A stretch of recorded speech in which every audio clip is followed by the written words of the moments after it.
Okay, so we're going to begin. Good afternoon, everyone, for those of you based in DC, and good morning and good evening to everyone everywhere else. So welcome to today's discussion hosted by the 38 North program at the Henry L. Stimson Center. My name is Natalia Slapney, and I'm a research analyst and assistant editor for the 38 North program. We have a fantastic panel today with Bob and Rachel here to discuss the second phase of a research project examining North Korean academic sources to get a better sense of what kind of financial decisions and debates are taking place internally and what implications this may have on the North's future economic policy making. I'd like to thank the Henry Luce Foundation and Korea Foundation, whose generous support made this project and event possible. So with us today, we have two of our non-resident fellows, Robert Carlin and Rachel Min-Young Lee.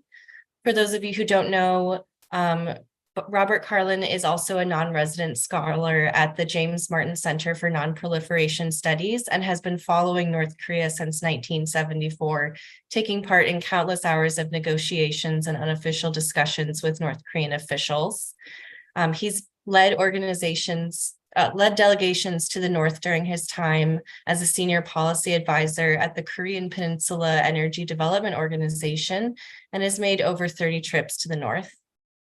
And Rachel is a regional issues manager and senior analyst at Open Nuclear Network. She previously served as a collection expert and analyst with Open Source Enterprise under the CIA, writing the gamut on North Korean issues. And she's also a trained translator of North Korean audio and text into English, with numerous experiences overseeing major translation projects and tracking and analyzing issues and implications for North Korea's regime and regional security. So while the first phase of this project investigated the introduction of economic strategy and concepts affecting North Korea's domestic economy, today's discussion will cover phase 2 of Bob and Rachel's year-long study focusing on North Korea's policy discourse regarding the integration of foreign economic concepts and how these could shape the country's future policy and security decisions. So as a reminder, we'll have an audience Q&A at the end. So if you have any questions, please feel free to enter them into the Q&A box at any point during the discussion. And with that, I'll hand it over to Bob. Thank you, Natalia. Many thanks to Stimson for turning Rachel and me loose on this project. It was a lot to do, but I think we learned a lot, and I hope we communicated that to the audience, or at least got them interested in following through on some places where we actually didn't have the time or the energy to dig even deeper. One of the things, let me make a quick note. One of the things that really struck me as we finished this project was how clear the links are and how much more investigation there needs to be between economic policy and foreign policy in North Korea. My experience and my impression is this is really not seriously considered in the US government. I have a feeling that within South Korea, they do a somewhat better job. But even there, I'm not sure that it's as carefully considered as it ought to be. We did it one time, I know, in 2000 with some positive results, but I haven't seen signs of that sort of careful understanding of the linkages since then. And partially, it's not the fault of policymakers. You have to have timely collection and processing of this North Korean source material, and that's not easy to do because the economy, at least in Washington, the economy has a much lower profile and priority. So maybe that needs to be addressed. In any case, doing the analysis on foreign trade, which is one of our final projects, I think we were struck by how the term juche was employed to justify contrary arguments. people use the same fundamental concept to come to or to argue in favor of very different policies. And it's a fascinating example of how in North Korea, as in the rest of the world, terminology can be molded to fit an argument. What the lesson to us on the outside is, we have to be careful not to be distracted and use our preconceived notions of a term to color our understanding of really what the North Koreans are talking about. The call to expand foreign trade beginning in whenever 2013, 14, presented special tests, it seems to me, for those in North Korea, because it potentially presented direct challenges to the regime's bedrock concept of juche. How could a country supposedly dedicated to the extreme concept of independence and self-reliance justify expanding trade with the outside world, particularly with capitalist countries? And so it's not surprising that some of the articles on trade that we read raised the concept of juche as a warning flag, warning against compromise of basic principles. But there were other articles, and quite a few, in which juche was not used as an excuse to limit foreign trade, but actually as a grounds for enlarging it. Now, for those who were interested in using juche in this way, they had a very significant hurdle.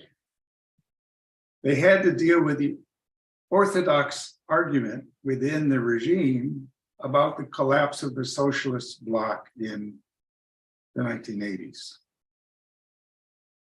How can you advocate policies which in fact led all of Eastern Europe to collapse? So the counter argument was not that these countries collapsed because they didn't have enough juche, but because they didn't use it in the right way. The proposed solution was not to limit foreign economic relations, but rather to adhere to this concept of what juche was. One of the articles argued that juche did not mean, important here, unilaterally pursuing just the interests of one's own country in external economic relations, but rather opposing all kinds of unequal and unfair international economic relations. Critically, there was no fixed standard for judging how much or where juche should be applied. Why is it important? Because it gives you enormous flexibility. It should be applied, quote, in accordance with the actual circumstances of one's own country. That is a intellectual gap wide enough to drive a truck through. And that's the whole purpose of it.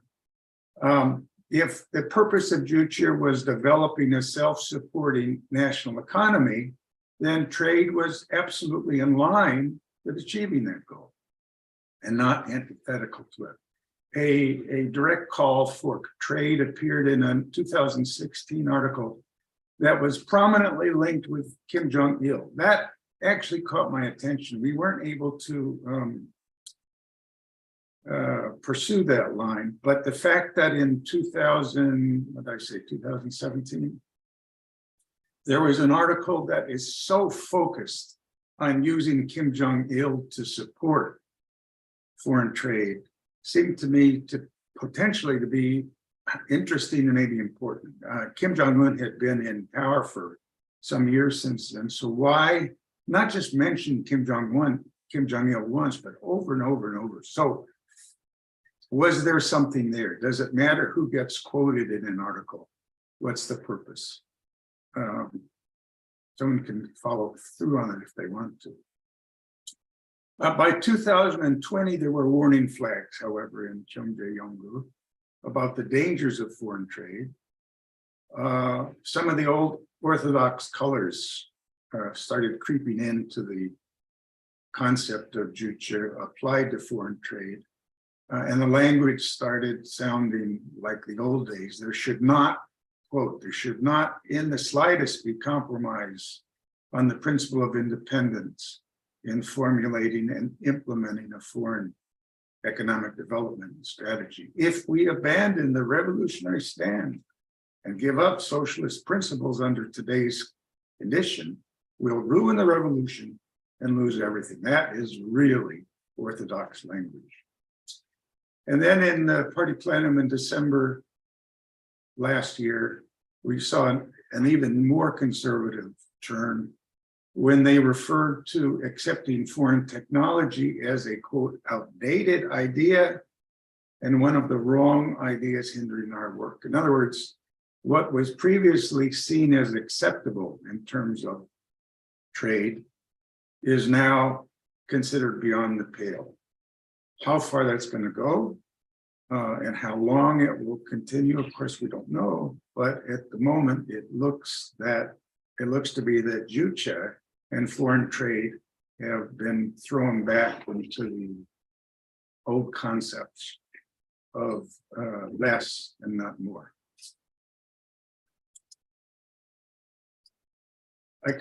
I'll end there. Certainly Rachel can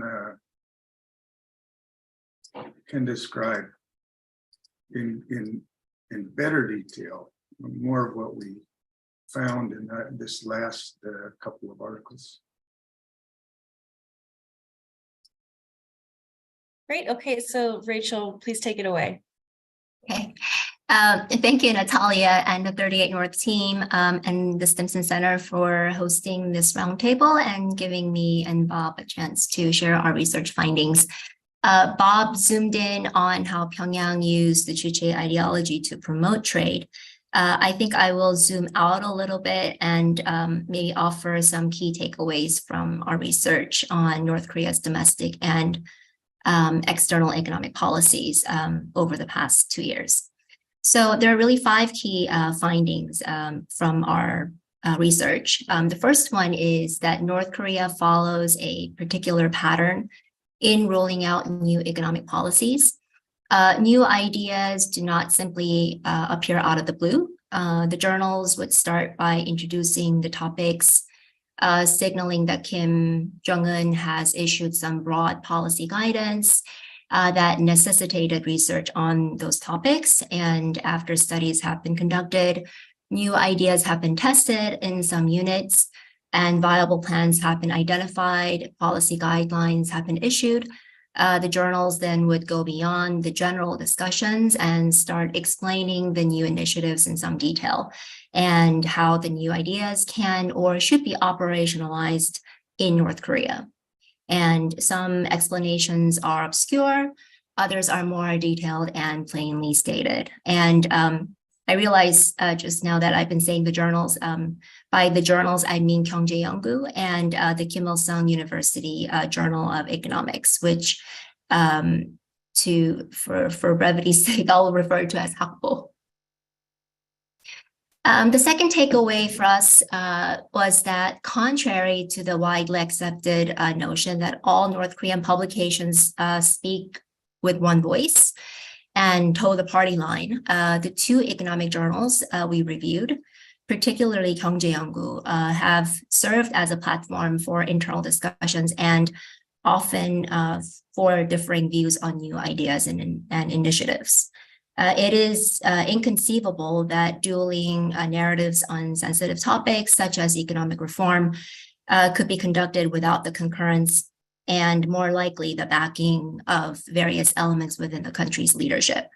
And contending views may be more likely when policy is still under discussion within the leadership, but there are times when these appear even after a top-level discussion has clearly been made. So one primary example of this is SERMS, or Socialist Economic Responsibility Management System, which is Kim Jong-un's key reform initiative aimed at giving greater autonomy to individual economic units. So Kim Jong-un made this policy, SERMS, official in his talk with senior officials in May 2014. But a review of the two economic journals showed that there were reservations about the various elements of SERMS. For example, how much autonomy lower level economic units should actually have. And these articles continue to appear after Kim Jong-un's talk with the senior officials in 2014, where he made SERMS an official policy. The third takeaway is the fundamental question of economic management, which is used in North Korean media as a code word for reform-oriented economic policies.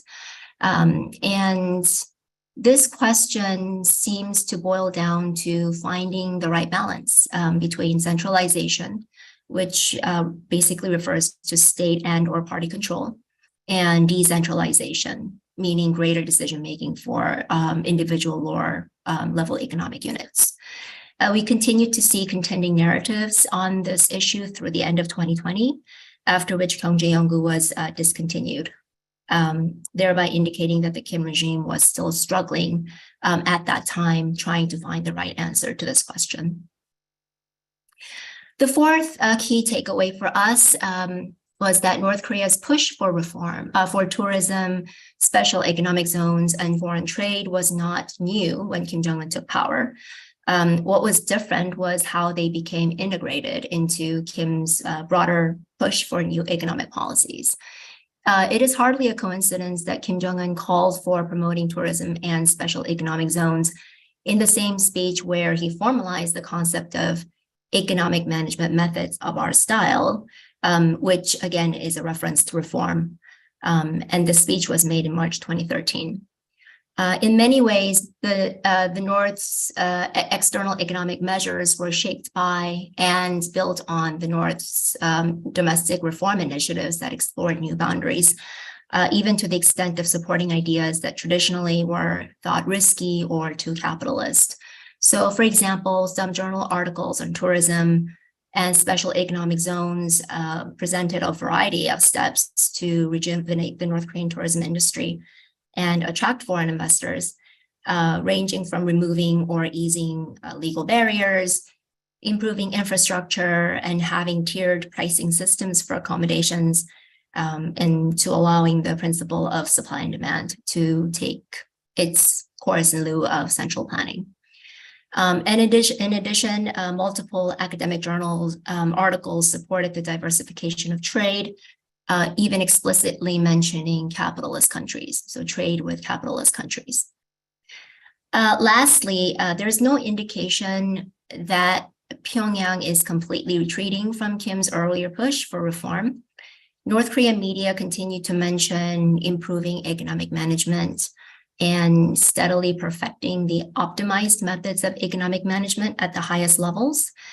So this is all language referring to economic reform measures, and they're being mentioned at the most authoritative levels in North Korean media. And North Korean media also continue to endorse the plot responsibility system, which is a reform measure implemented in the farming sector. However, there has clearly been a shift towards greater centralization in the past few years, and this shift has taken a toll on North Korea's external economic policies as well. So previously, the North Korean cabinet in February 22 pledged to keep pushing forward the work to recover the unitary trade system of the state. And this was a reversal of the greater autonomy that the individual trading units have been granted in the past. And most recently, then this is something that Bob alluded to earlier, Kim Jong-un's report to the a party plenary meeting in December 2022 essentially rejected the import of foreign technology, which is something that in the past was accepted and even endorsed. Whether the renewed emphasis on economic centralization is temporary or represents a strategic decision with long-range consequences, I think only time will tell. I think it's a little bit too early to say for sure. And I also would like to note that North Korea's print and internet media have not mentioned SERMs since April 2022. Not at least not at authoritative levels, meaning mentions by the cabinet premier or in Supreme People's Assembly meetings. So SERMs is not a term that North Korean media mention frequently, probably because it is still a work in progress and it is not a completely new concept. It has its roots in Kim Il-sung's Taean work system. But this 1 year or near 1 year silence at the authoritative levels is worth noting, particularly given the turn to more conservative tendencies in North Korea across all realms, including the economic sector. So in terms of implications, Bob mentioned the importance of how North Korea's economic policies are connected to the country's foreign policy. And if anything, our review of the journal articles on Pyongyang's domestic economic reform measures and their impact on tourism, special economic zones, and trade policy has reinforced the impression that there needs to be much closer consideration of the linkages between North Korea's economic policy initiatives and its diplomacy. And this is obviously because doing so will help policymakers to craft policies that can both encourage and build on momentum of these trends. It seems clear that there is a connection between North Korea's push for reform and outreach efforts. Pyongyang launched a series of diplomatic initiatives in the early 2000s in the lead up to Kim Jong-il's July 2002 economic policy reforms. We also saw the same pattern when in early 2018, North Korea made a series of diplomatic overtures that led to a policy shift from the parallel development of nuclear forces in the economy to a policy of making all efforts on the economy. One last thing I would like to add is the ceased publication of Gyeonggi as of the end of 2020. This has been a major blow to outsiders' understanding of Pyongyang's current thinking and future intentions about the country's economic policy, specifically the behind-the-scenes discussions that inform decision-making or otherwise reflect Pyongyang's dilemmas and challenges. So I mentioned that we looked at two economic journals. So some of you may ask, well, what about the other one, the Kim Il-sung University Journal of Economics? So Hakbo was pretty much, it was similar to Gyeonggi in that it was, the articles were written in shorter, like essay-like, they were like the essays, like Gyeonggi articles were. And Hakbo was also a good place for, served as a good platform for the various discussions to take place, pretty much like Gyeonggi, I would say. But that was before 2019. Starting in 2019, the journal has undergone a complete change. So it's been publishing formal scholarly journals, articles, which is a departure from the shorter essay style writings that we had seen before 2019. And so I would say that Hakbo certainly reflects regime interest in the topics that are being written, but it is no longer as useful for deciphering North Korean intentions regarding the various economic issues, just because of the more academic focus of these writings on the various economic issues that are being discussed. So I would say that unless North Korea resumes the publication of Gyeonggi or changes the focus and format of the Hakbo articles, it will be difficult to decipher the country's intentions regarding the various economic policy issues than in the past. Thank you. Great. Thanks, Bob and Rachel, for that overview of all of the research you've done. Just to reiterate, we've put the link to the archive of translated materials on 38north.org. Rachel spent countless hours translating over 100 different pieces everything's publicly available. And if you're interested in getting more of a deep dive into the research, they've also published a series of articles on 38 North as well. So also a reminder, the Q&A is open. Please feel free to put in some questions. We've got a couple in here. We'd like to see some more. So working off of your just your recent comment on the discontinuation of Gyeongjae-Yeonggu at the end of 2020, you were in the midst of your research. So how did that affect your research and your plans as you were wrapping things up?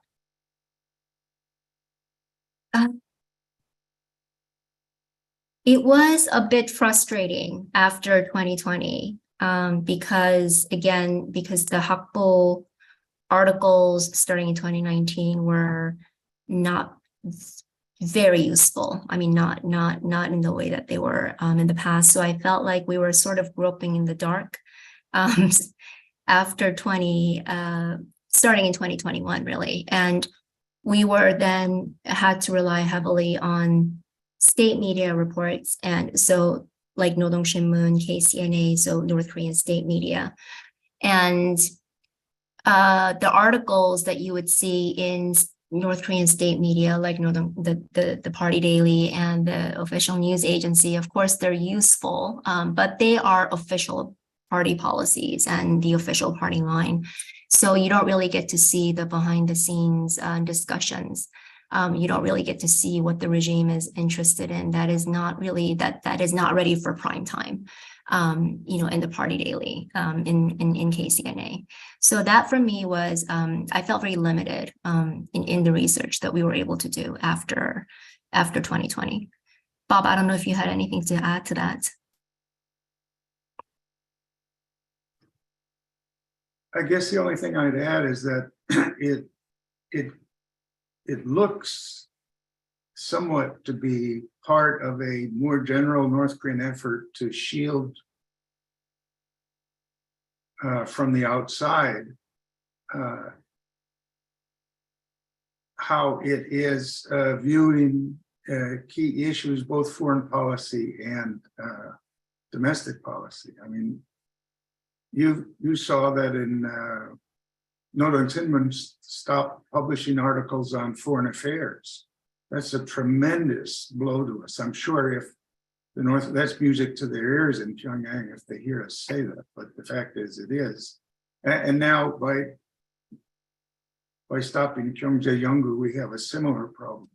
They may think in Pyongyang that this is smart, that completely hiding from the outside, their own thinking and perceptions, that's a good thing. I would make an argument that it's not a good thing. To the extent that we cannot understand them from the outside, that void is filled with worst case and weak analysis. And that becomes a basis for bad policy. So in the long run, I would argue they're hurting themselves, but that's up to them, obviously. Right. So we did have a question from Bradley Babson asking if there were any references to the Vietnam experience in opening up economically while maintaining a socialist political system. And while Rachel, you've said that you've not seen explicit references to Vietnam or China, did you see any references to other foreign countries or specific case studies that they were referencing? I don't think I saw any specific references to countries, socialist countries' experiences. The only references that they do make to specific countries is when they're citing like negative examples, like what we should not do, right? Like how some countries caved under pressure of the Western world, like that type of narrative I have seen, but not the Vietnam, China. So like examples of socialist countries that adopted, capitalist principles. Bob, do you recall anything? Things get jumbled together over the years. I can remember some references to Singapore at one point. But that may have been longer ago. That may have been pre-Kim Jong-un. So I'd have to say I can't remember anything recent. So then working off of that, could you both talk a little bit about who the audience is meant to be for these academic journal publications? Are everyday citizens taking a look at these in addition to the party dailies and other publications, or, you know, who's looking at this and how do you know? I am guessing. I've never lived in North Korea, but I am guessing that the average North Korean does not have access, easy access, not easy access anyway, to these journals. I would guess that these journals target professionals, experts, academics, and university students and above. Yeah, graduate students. It's the content. It's also it's not something that I don't think is written for the average person. I guess it's like that. Like I guess in any other country, like with professional journals, they're not really for the average person. I think they target specific. They have specific target audiences. One thing I might add is that academic in North Korea, and used to be, still is in China probably, used to be in the Soviet Union, it's not as lightweight a term as it is in the United States. The academic institutions in these countries are much more closely connected to the policy. These are not debates or discussions that are off in the ether somewhere. I can't say every single one of them is followed at a policy level, but we've got lots of examples of how Academy of Social Sciences and especially Kim Il-sung University and almost certainly Jong are part of this process of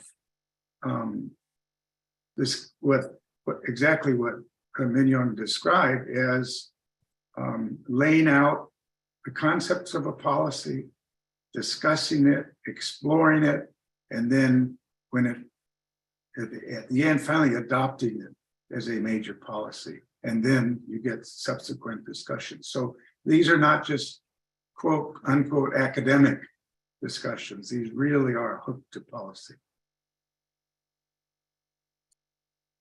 So when they're hooked to policy, and now that I guess they know that we're interested in looking at these, do you believe that any of these publications are also aimed at external audiences? Well, for sure, I think they are published with the knowledge that that external audiences will have access to them. I mean, they're on the KPM website, so I think they were written with the knowledge that they would be written and that they would be read by people outside of North Korea. And I think that brings us back to what Bob was saying earlier about how the fact that they cease the publication of Kyung Jae-woo actually hurts them more than it benefits them. And then related to that, we just got a question. Are Kyungjae, Yeonggu, and Hakpo the only economic journals that are available overseas? Is there any sense that more exist domestically that aren't available for export? I was just typing in my my answer. There are some newspapers and journals that are not economic newspapers and journals that are only available inside North Korea. So like Kuloja, that's the ideological monthly of the North Korean Party Daily, and the KPA newspaper. But economic journals, I am not aware of economic journals that are not available overseas. I must say there is one other journal The Academy of Social Sciences journal, that is also a quarterly. It is also an academic journal that has some articles in each edition on economic issues. But as the title of the publication indicates, social sciences, it covers the gamut of social sciences. So like philosophy, law, the economy, which is why we did it. We decided not to include that journal in our research. Okay, and then another question from Q&A. Both panels pointed out the linkage between Kim Jong-un's economic policy and diplomacy. South Korea's Yoon government offered specific economic assistance for North Korea, including infrastructure assistance, but North Korea hasn't responded to that. So do the two of you have any practical policy recommendations that the US or South Korean governments can use to help re-engage North Korea and start up talks again?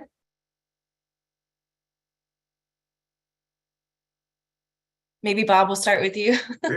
Great silence. We're in such a big hole right now. It's hard to figure out how to climb out of it. Because there does seem to be a pause or even a slight, conservative orthodox wind blowing in economic terms in North Korea. I think it's hard to see anything at the moment, which is why we got to keep watching.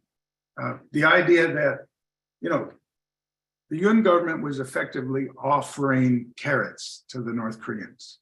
That isn't what we're talking about here. We're not talking about how the North Koreans will respond to eagerly carrots pushed through the bars, and then behave like good boys and girls. What we're talking about is their own decisions on how to move their economy and how fundamentally and how outside policies might actually link into those so that there's a commonality in purpose and dynamic that doesn't exist now, and simply offering them goodies doesn't do the trick.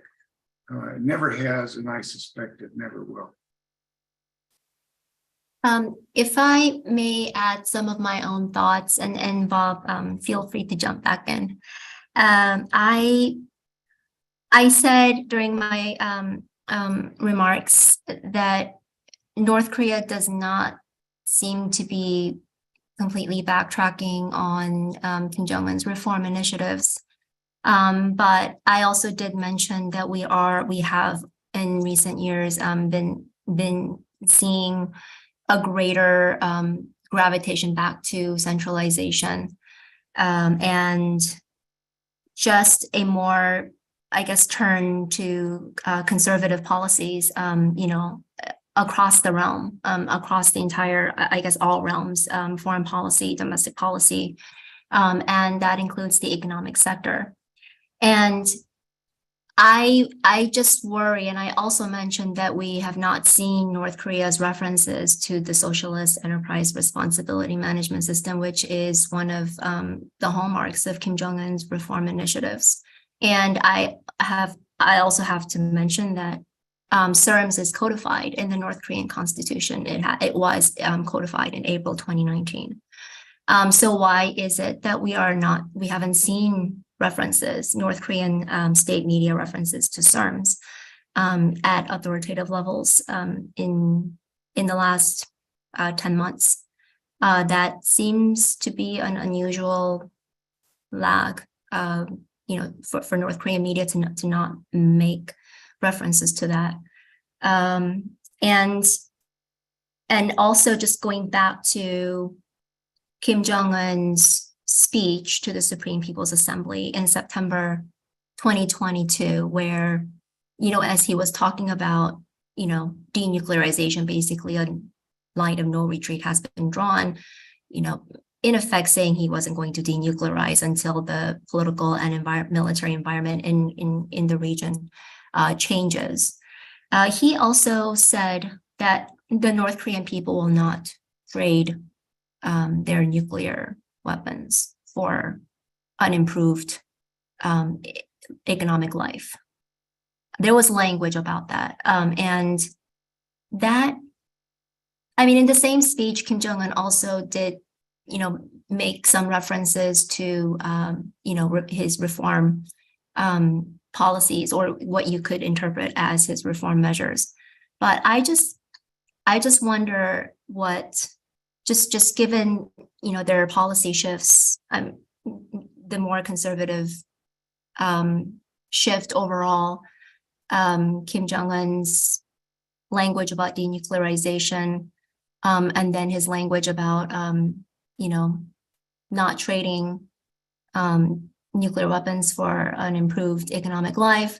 And then you continue to see the North Korean Party Daily talking about how a good economy is not the measure for one's national power, a country's national power. When you continue to see language like that at fairly authoritative levels, or if not at the highest levels, you wonder what their intentions are regarding reform, whether they are interested in pursuing economic reform the way that they were interested in it even just a few years ago.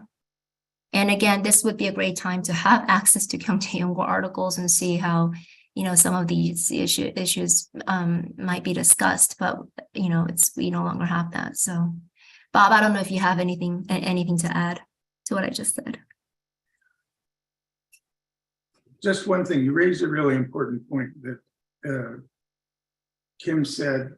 I think what he said was, we're not, or either he said it or his sister said it, we're not going to give up nuclear weapons for a grain of rice, something like that. That's a very important shift. And actually we saw it coming a little bit earlier as well. It used to be, or we had good reason to believe, that the North Koreans wanted a benign external security environment so that they could concentrate on the economy. It's something the Chinese told us over and over again we should be looking for, and the North Koreans reinforced that. If they've given up the idea that they need a good external security environment for the economy, then that's a big shift, and it's going to have implications for our policies as well. It also suggests that they're prepared to go back to more sacrifice internally, which obviously is not a good thing. We did a piece on the trade-off between defense and civilian spending as one of our first pieces. I'd love to see how that's being treated now, as opposed to how it was treated even 3-4 years ago. My guess is that there would be a shift, and that, as you said, the writers would suggest that economic power is not the true measure of a country's worth, and that more needs to be done on defense. But without Kim Jae-yong, we don't know what they're going to be saying. We know what the central media are saying, and without, they didn't make that official policy shift back to Pyeongchang, but in effect, I think they have. And everything that I have read, despite all of the focus on the economy, suggests that the priority is definitely on the national defense industry. Yeah. Yeah. There's one last point. There's an article apparently yesterday in Nodon Shinmun. I didn't see the text. Maybe you did. That supposedly says that depending on outside aid is poisonous. Yes, I think I saw something about that. Mm-hmm. That suggests to me that somebody is still making the argument for more attention to the outside, and that's being pressed down. So it may be that internal discussions have not completely stopped, but the weight on them is more orthodox and conservative than there was a few years ago. I wonder if that has something to do with the with North Korea's request. Reportedly, they requested or indicated that they would like food aid from the WFP. There were reports about that, so it's interesting that that Rodong Shinmun's mentioned aid, although it's not an unusual topic. Right. They do say that once in a while, but it's interesting timing for sure. Great. So we've got a question, and maybe this will be a good chance to kind of delve deeper into your methodology and research. Would it be possible to go back to the mid-2000s when the place was more open and correlate North Korean Economic Journal articles to policies or activities the country was doing? So like micro trade programs, things like that. The answer is, in my mind, absolutely.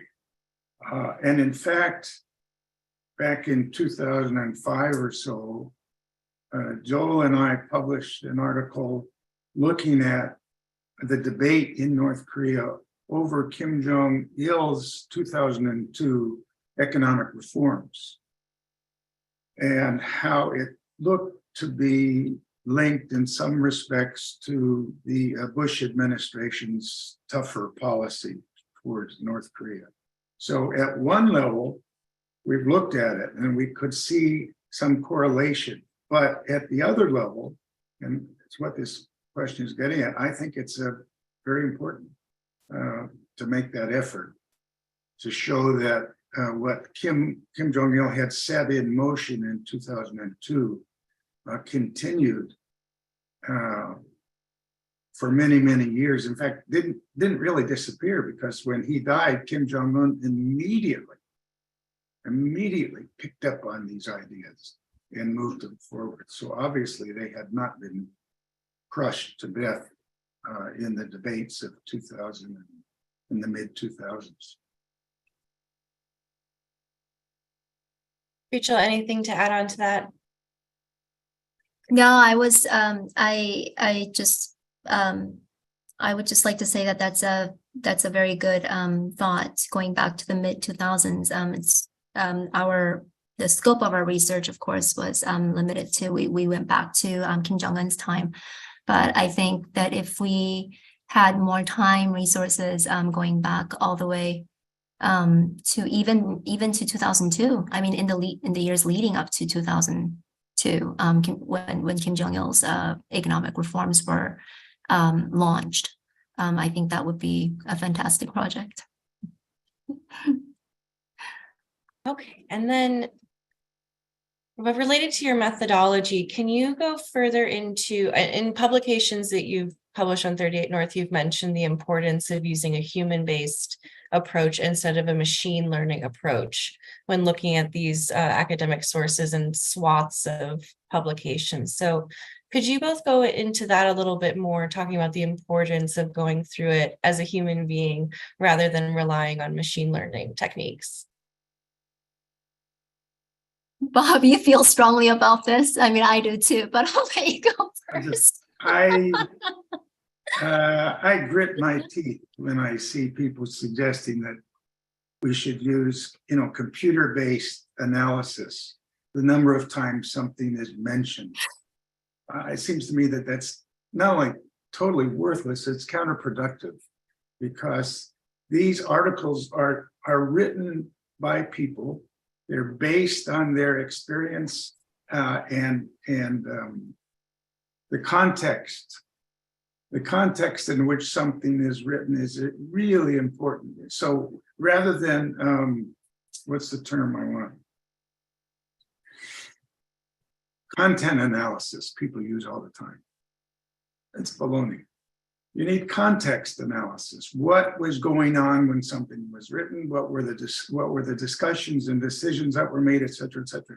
You can't do that with content analysis or computer-based stuff. The computer-based stuff may be useful in some instances to help you organize your thinking, but as far as the analysis goes, I have never seen it used in a useful or positive way. But that's my bias.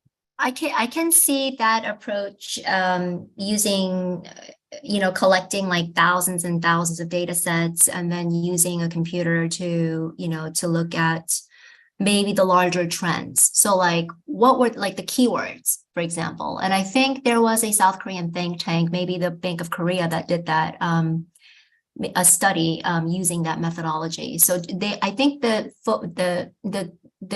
point of that research was really to see the trends of keywords over time. So going back to the 1980s, if I remember correctly. And I think for something like that, if that's what you're getting at, that you want to see how the North Korea's interest is evolving. I think, for spotting broader trends like that, then maybe I think that could be useful because it'll save you time instead of going through every single article like line by line, right? But I do agree with Bob for like proper text analysis.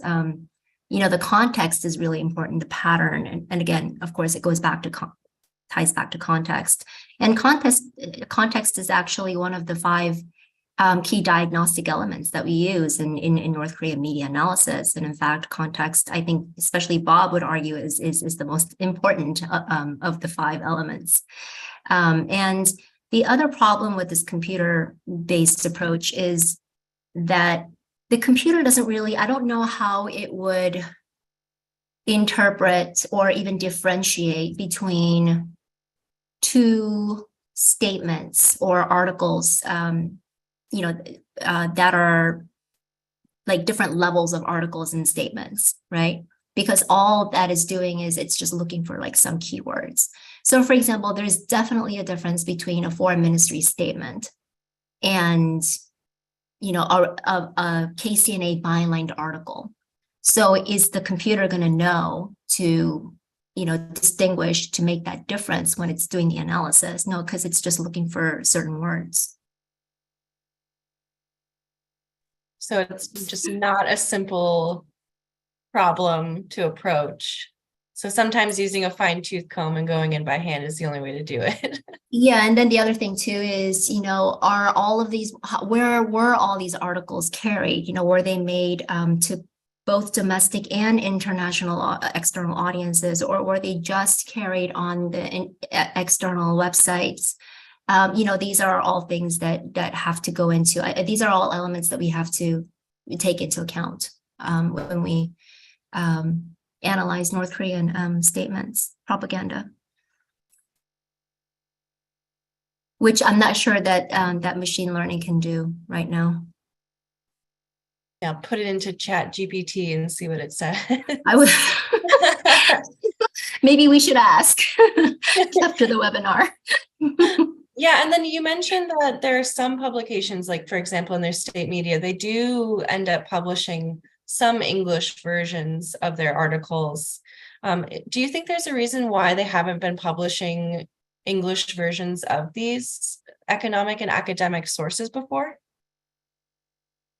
Why these academic journal articles weren't made available in English? Is that what you're saying? Maybe a lack of resources, because I think there's plenty to translate, on the KCNA and 노동신문 fronts. And I would say that these academic journals are probably not their priority. Yeah. Bob, did you have something to add to that? I don't know if, does China publish in English journal articles? Does Russia, or did Russia? I don't know what the practice is. It may also be that it's just not normal practice to do that. Yeah. Now that I think about it, it just occurred to me, was it 2016 when Kim Jong-un in one of his speeches said that North Korea, I think this was a speech marking some Kim Il-sung University anniversary. And in his speech or his letter, he said something about how they should improve the quality of Kim Il-sung University's journals. and how these journals should be made public, they should be made available for international audiences. Bob, you remember that bit, right? He said that, and I believe that it was this instruction given by Kim Jong-un that eventually led to the revamping of the Kim Il-sung University Journal of Economics. So how they went from these essay style, writings to the more academic style writings. Actually, that's a good point and an important point, because if you look at Kim's major speeches over the past several years, he has a lot of focus on education, especially higher level education, especially how he wants North Korean higher education more closely to be connected to, informed about, feed into international standards. And that's not just blah, blah. I think Kim's a smart guy, and he understands that, isolation is fine up to a certain point. But if the economy and the society is going to go to the next rung up, it really has to understand global trends, global thinking, etc. And that may be something where we have a place where we can find a entree point. That's why track 2 academic type exchanges could end up being very important if we could bring ourselves and get the Treasury Department to loosen up a little bit on sanctions stuff to move ahead with that. Okay, so I think we're at that juncture. We don't quite have enough time to answer any further questions. So I think we're going to wrap up here, but I want to thank everyone again for joining today's discussion. A big thank you to Bob and Rachel for making the time for this across a number of different time zones. We really appreciate all of the effort you've put into this. And as we put in the chat and mentioned throughout, please be sure to check out their publications and the translations. Everything's online, everything's publicly available. So thanks again to everybody, and we hope to see you all at further 38 North